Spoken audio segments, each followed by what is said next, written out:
Hi friends, welcome to my channel. ಇವತ್ತು ನಾನು ಪನ್ನೀರ್ ಮಸಾಲ ಮತ್ತು ಪುರಿ ಮಾಡ್ತಾ ಇದ್ದೀನಿ. ಅದು ಹೇಗೆ ಮಾಡಿದೆ ಅನ್ನೋದು ಹೇಳ್ಕೊಡ್ತೀನಿ ಬನ್ನಿ. ಫಸ್ಟ್ ನಾನು ಗೋಧಿ ಹಿಟ್ಟು ತೊಗೊತಾ ಇದ್ದೀನಿ. ನಾನು ಮೈದಾ ಎಲ್ಲ ಯೂಸ್ ಮಾಡ್ತಾ ಇಲ್ಲ, ಮೈದಾ ಎಲ್ಲ ಆರೋಗ್ಯಕ್ಕೆ ಒಳ್ಳೆಯದಲ್ಲ ಅಂದ್ಬಿಟ್ಟು ಗೋಧಿ ಹಿಟ್ಟೆ ತೊಗೊತಾ ಇದ್ದೀನಿ. ಇದು ಚೆನ್ನಾಗಿ ಸ್ವಲ್ಪ ನೀರು ಸ್ವಲ್ಪನೇ ಹಾಕ್ಕೊಳ್ಳಿ. ನೀರು ಜಾಸ್ತಿ ಮೆತ್ತಗಾದರೆ ಚೆನ್ನಾಗಿ ಬರೋದಿಲ್ಲ, ಸ್ವಲ್ಪ ಗಟ್ಟಿಯಾಗಿ ಇರಬೇಕು. ಪುರಿಗೆ ಚಪಾತಿ ಕಲಸೋದಿದ್ರೆ ಸ್ವಲ್ಪ ಸಾಫ್ಟಾಗಿರಬೇಕು. ಇದು ಸ್ವಲ್ಪ ಗಟ್ಟಿ ಪ್ರಮಾಣವಾಗಿ ಕಲಸಿಟ್ಕೊಳ್ಳಿ. ಇವಾಗ ನಾನು ಮಸಾಲೆಗೆ ಏನೇನು ಬೇಕು ಅಂತ ಅಂದ್ಕೊಂಡ್ಬಿಟ್ಟು ರೆಡಿ ಮಾಡ್ಕೊತಾ ಇದ್ದೀನಿ. ಒಂದು 4 ಈರುಳ್ಳಿ ತೊಗೊಳ್ಳಿ, ಒಂದು 3 ಟೊಮೊಟೊ ಹಣ್ಣು ತೊಗೊಳ್ಳಿ. ಚೆನ್ನಾಗಿ ಸಿಪ್ಪೆಲ್ಲ ಸುಲ್ಬಿಟ್ಟು ತೊಳ್ಕೊಳ್ಳಿ. ಇದನ್ನು ಸ್ಲೈಸಾಗಿ ಹೆಚ್ಕೋಬೇಕು. ಇದು ಬಂದು ಉರಿಬೇಕು, ಹುರಿಬಿಟ್ಟು ರುಬ್ಬಾಕಿದು ಮಾಡ್ಕೊತಾ ಇರೋದು. ನಾನು ಮಸಾಲೆ ರೆಡಿ ಮಾಡ್ಕೊತಾ ಇದ್ದೀನಿ. ಫಸ್ಟ್ ಒಲೆ ಮೇಲೆ ಇದನ್ನು ಬಾಣಲೆ ಇಟ್ಬಿಟ್ಟು ಒಂದು 2 ಸ್ಪೂನಷ್ಟು ಆಯಿಲ್ ಹಾಕ್ಕೊಳ್ಳಿ. ಆಯಿಲ್ ಹಾಕೊಂಡ್ಮೇಲೆ ಈರುಳ್ಳಿ ಹಾಕ್ಕೋಬೇಕು. ಈರುಳ್ಳಿ ಹಾಕೊಂಡ್ಮೇಲೆ ಅದು ಗರಂ ಮಸಾಲೆಗಳೇನೇನು ಬರುತ್ತೆ, ಚಕ್ಕೆ, ಲವಂಗ, ಮರಾಠಿ ಮೊಗ್ಗು, ಚಕ್ರದ ಮೊಗ್ಗು, ನಿಮ್ಮ ಹತ್ರ ಏನೇನು ಗರಂ ಮಸಾಲೆ ಐಟಮ್ ಇದೆ ಎಲ್ಲನೂ ಹಾಕ್ಕೊಳ್ಳಿ. ಪುಡಿ ಆ್ಯಡ್ ಮಾಡಬೇಡಿ ಇದಕ್ಕೆ. ಬರೀ ನಾನು ಮನೆಯಲ್ಲೇ ಹೊರಗಿನ ಐಟಮ್ ಏನೂ ಯೂಸ್ ಮಾಡ್ತಾಯಿಲ್ಲ. ಇದನ್ನು ನಾನು ರೆಡಿಗೆ ಹಾಕ್ತಾ ಇರೋದು. ಹಾಕಿ ಚೆನ್ನಾಗಿ ಫ್ರೈ ಮಾಡ್ಕೊಳ್ಳಿ. ಚೆನ್ನಾಗಿ ಫ್ರೈ ಆದಮೇಲೆ ನೋಡಿ, ಸ್ವಲ್ಪ ಬ್ರೌನ್ ಕಲರ್ ಬರೋವರೆಗೂ ಫ್ರೈ ಆಗ್ತಾನೆ ಇರಬೇಕು. ಚೆನ್ನಾಗಿ ಮಿಕ್ಸ್ ಮಾಡ್ಕೊಳ್ಳಿ. ಆಮೇಲೆ ಗೋಡಂಬಿ ಹಾಕ್ಕೋಬೇಕು. ಒಂದು ಇಡಿಯಷ್ಟು ಗೋಡಂಬಿ ಹಾಕ್ಕೋಬೇಕು. ಯಾಕಂದರೆ ನಾನಿಲ್ಲಿ ಕಾಯಿ ಯೂಸ್ ಮಾಡ್ತಾಯಿಲ್ಲ, ತೆಂಗಿನಕಾಯಿ, ಹಾಗಾಗಿ ಗೋಡಂಬಿ ಹಾಕ್ತಾಯಿದ್ದೀನಿ. ತುಂಬ ಚೆನ್ನಾಗಿ ಬರುತ್ತೆ, ಟೇಸ್ಟಿಯಾಗಿರುತ್ತೆ ಗೋಡಂಬಿ ಅಂದ್ಬಿಟ್ಟು. ಟೊಮೊಟೊ ಹಾಕ್ಕೊಳ್ಳಿ. ಟೊಮೊಟೊ ಮತ್ತು ಶುಂಠಿ, ಬೆಳ್ಳುಳ್ಳಿ ಅದನ್ನು ಹಾಕಿ ಚೆನ್ನಾಗಿ ಫ್ರೈ ಮಾಡ್ಕೋಬೇಕು. ಫ್ರೈ ಇದು ಫುಲ್ ಎಲ್ಲ ಆದಮೇಲೆ ಇದು ಬರುತ್ತೆ, ಕಸ್ತೂರಿ ಮೇಥಿ ಬರುತ್ತೆ. ಕಸ್ತೂರಿ ಮೇಥಿನೂ ಕೂಡ ಆ್ಯಡ್ ಮಾಡ್ಕೊಳ್ಳಿ. ಅದನ್ನು ಚೆನ್ನಾಗಿ ಫ್ರೈ ಮಾಡ್ಕೊಳ್ಳಿ. ಎಲ್ಲನೂ ಪ್ರತಿಯೊಂದು ಆ್ಯಡ್ ಆದಮೇಲೆ ಸ್ವಲ್ಪ ಉಪ್ಪು, ಯಾಕಂದರೆ ಮಸಾಲೆ ಸ್ವಲ್ಪ ಉಪ್ಪು ಹಿಡೀಲಿ ಅಂದ್ಬಿಟ್ಟು ಸ್ವಲ್ಪ ಉಪ್ಪು ಹಾಕ್ಕೊಂಡು ಚೆನ್ನಾಗಿ ಫ್ರೈ ಮಾಡಿಕೊಂಡು ಅರಿಶಿನ ಪುಡಿ ಕೂಡ ಹಾಕ್ಕೊಳ್ಳಿ. ಅದನ್ನು ಹಾಕ್ಕೊಂಡು ಚೆನ್ನಾಗಿ ಫ್ರೈ ಮಾಡಿ. ಚೆನ್ನಾಗಿ ಫ್ರೈ ಆದಮೇಲೆ ತಣ್ಣಗಾಗಕ್ಕೆ ಬಿಟ್ಬಿಡಬೇಕು. ಇದು ರುಬ್ಬೇಕಲ್ವ, ತಣ್ಣಗಾಗಲಿ. ಅಲ್ಲಿವರೆಗೂ ಇದನ್ನು ನಾನು ಪನ್ನೀರು ಹೆಚ್ಕೊತೀನಿ. ಪನ್ನೀರು ಮತ್ತು ಒಂದು ಕ್ಯಾಪ್ಸಿಕಮ್ ಹಾಕ್ಕೊತಾ ಇದ್ದೀನಿ.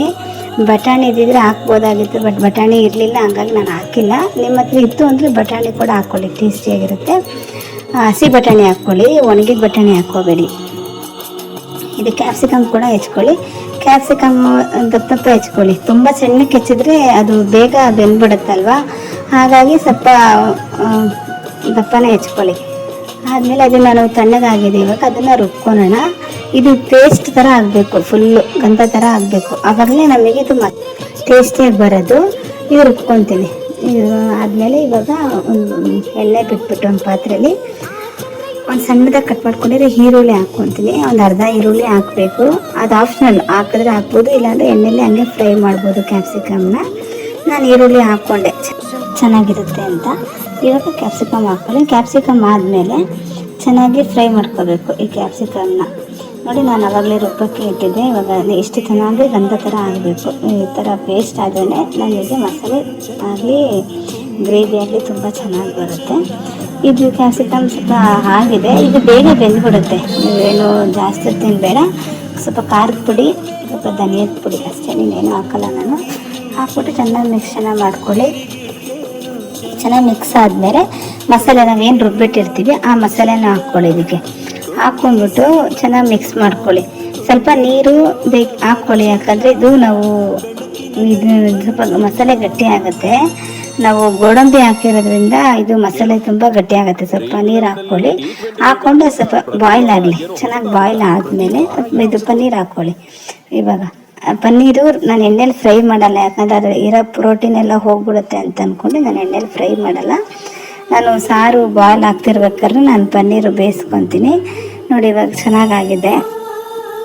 ನೋಡಿ, ಇಷ್ಟು ತಿಕ್ಕಾಗಿ ಬಂದ್ಬಿಡುತ್ತೆ. ಅದು ಬಾಯ್ಲ್ ಆದಮೇಲೆ ಇಷ್ಟು ತಿಕ್ಕಾಗಿ ಗಟ್ಟಿ ಆಗಿಬಿಡುತ್ತೆ, ಚೆನ್ನಾಗಿರುತ್ತೆ, ತುಂಬ ಟೇಸ್ಟಿಯಾಗಿರುತ್ತೆ. ಆಮೇಲೆ ಕೊತ್ತಂಬರಿ ಸ್ವಲ್ಪ ಆ್ಯಡ್ ಮಾಡಿಕೊಂಡು ಅಷ್ಟೇ, ಏನೇನಿಲ್ಲ, ಆಗೋಯ್ತು, ಗ್ರೇವಿ ಆಗೋಯ್ತು.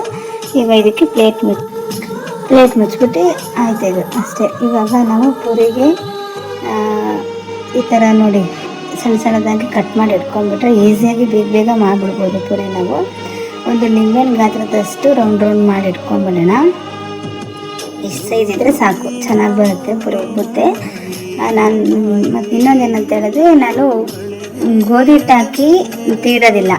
ಬರೀ ಎಣ್ಣೆಯಲ್ಲಿ ಸ್ವಲ್ಪ ಎಣ್ಣೆಯಲ್ಲಿ ಆಯಿಲಲ್ಲೇ ಸ್ವಲ್ಪ ತೀಡ್ಕೊಂಡಿದ್ರೆ ಏನಾಗುತ್ತೆ ನಮಗೆ ಎಣ್ಣೆ ಬಂದು ನಾನು ಮತ್ತೆ ನೆಕ್ಸ್ಟ್ ಯೂಸ್ ಮಾಡ್ಬೋದು. ಬರೀ ಗೋಧಿ ಹಿಟ್ಟು ಹಾಕಿಟ್ಟು ಯೂಸ್ ಮಾಡಿಬಿಟ್ರೆ ತೀಡ್ಬಿಟ್ರೆ ಅದು ತುಂಬ ಎಣ್ಣೆ ಎಲ್ಲ ಬ್ಲ್ಯಾಕ್ ಬಂದುಬಿಡುತ್ತೆ. ಹಾಗಾಗಿ ನಾನು ಗೋಧಿ ಹಿಟ್ಟು ಹಾಕಲ್ಲ, ಎಣ್ಣೆಯಲ್ಲೇ ನಾನು ತೀಡ್ಕೊತೀನಿ. ಇವಾಗ ನೋಡಿ ನಾನು ತೀಡಿಟ್ಕೊಂಡಿರೋದೆಲ್ಲ ಒಂದೊಂದೇ ಹಾಕ್ತಾಯಿದ್ದೀನಿ. ನೋಡಿ ಎಷ್ಟು ಚೆನ್ನಾಗಿ ಹೋಗ್ತಾ ಇದೆ ನೋಡಿ, ಚೆನ್ನಾಗೇ ಪೂರಿ ನೋಡಿ ಎಷ್ಟು ಚೆನ್ನಾಗಿ ಹುಬ್ಬಿದೆ ಅಂತ ಅಂದ್ಕೊಂಡ್ಬಿಟ್ಟು ನಾನು ಹೇಳೋ ಥರನೇ ನೀವು ಫಾಲೋ ಮಾಡಿ. ಮತ್ತು ನಾನು ಇದಕ್ಕೆ ಸೋಡಾ ಪುಡಿ ಆಗಲಿ ಏನಾಗಲಿ ನಾನು ಹಿಟ್ಟಿಗೆ ಕಲಸಿಲ್ಲ. ಬರೀ ನಾನು ಉಪ್ಪು, ಗೋಧಿ ಹಿಟ್ಟು ಮತ್ತು ಏನು ಎಣ್ಣೆ ಕೂಡ ಹಾಕಿ ಮಾಡ್ತಾರೆ, ಬಟ್ ನಾನು ಎಣ್ಣೆನೂ ಕೂಡ ಹಾಕಿಲ್ಲ, ಅದಕ್ಕೆ ಎಣ್ಣೆ ಹಾಕಿ ಕಲಸಿಲ್ಲ, ಅಷ್ಟೇ ಹಾಕಿದ್ದು. ಅಂದರೆ ಸ್ವಲ್ಪ ಏನಂತೇಳಿದ್ರೆ ಸ್ವಲ್ಪ ತೆಳ್ಳಗೆ ಕಲಿಸ್ಕೋಬಾರ್ದು, ನಾವು ಚಪಾತಿ ಥರ ಕಲಿಸ್ಕೊತೀವಿ ಆ ಥರ ಕಲಿಸ್ಬಾರ್ದು. ನಾವು ಸ್ವಲ್ಪ ಗಟ್ಟಿಯಾಗಿ ಕಲಿಸ್ಕೋಬೇಕು, ಆವಾಗಲೇ ನಮಗೆ ಪುರಿ ತುಂಬ ಚೆನ್ನಾಗಿ ಉಬ್ಬುತ್ತೆ. ಈ ಥರ ಪುರಿ ನೋಡಿ ಎಷ್ಟು ಚೆನ್ನಾಗಾಗಿ ಎಲ್ಲನೂ ಕೂಡ ಉಬ್ತಾ ಇತ್ತು ನಮ್ಮ ಪುರಿಗಳು.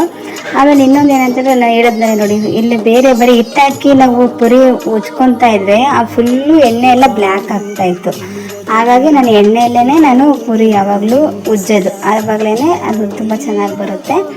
ಇವಾಗೆಲ್ಲನೂ ಆಗೋಯ್ತು, ಪುರಿ ಎಲ್ಲ ಸುಟ್ಕೊಂಡು ಆದಮೇಲೆ ಇವಾಗ ಸರ್ವ್ ಮಾಡ್ಕೊತೀನಿ. ನೋಡಿ ಇವಾಗೆಲ್ಲ ಎಷ್ಟು ಚೆನ್ನಾಗಿ ಹೋಗ್ತಾ ಇದೆ ಅಲ್ಲ, ತುಂಬ ಚೆನ್ನಾಗಿತ್ತು. ಗ್ರೇವಿಗೆ ಇದು ತುಂಬ ಚೆನ್ನಾಗಿ ಅನ್ನಿಸ್ತು ನಮಗೆ. ನಮ್ಮ ಮಕ್ಕಳೆಲ್ಲ ಆಸೆ ಪಡ್ಕೊಂಡು ತಿಂದರು.